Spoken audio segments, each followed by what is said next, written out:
Good morning. কি খবৰ আপোনালোকৰ? মোৰ ভাল, কিন্তু মোৰ ডিউটি যোৱাৰ সময়ত বহুত দৌৰা হয়। সেয়েহে ভাবিছোঁ আজি মাছকে বনাই দিওঁ। মাছ আৰু ফুলকবি। এয়া মই ফুলকবি বইল কৰি লৈছোঁ।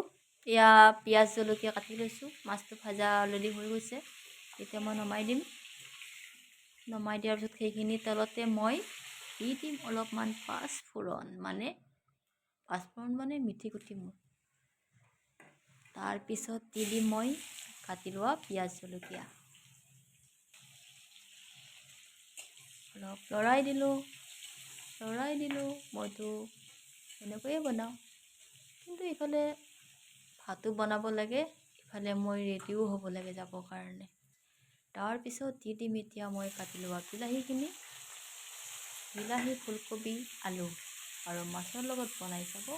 একদম সহজ উপায়, সহজতে হয় আৰু সহজ উপায়। বেছি মছলাও দিব নালাগে। এতিয়া ভাজি লৈছোঁ। তাৰপিছত মই দিম ইয়াতে নিমখ হালধি দি দিম। নিমখ দিলোঁ এয়া।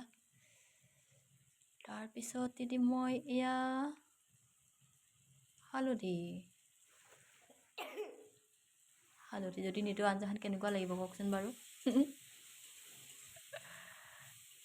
দেখিবলৈ একদম কিবা যেন লাগিব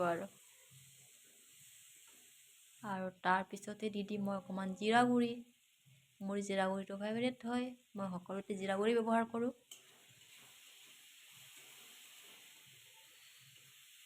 বেছি মছলা ইউজ নকৰোঁ মই। এতিয়া দিম মই বইল কৰি লোৱা আলু ফুলকবি। দি দিলোঁ।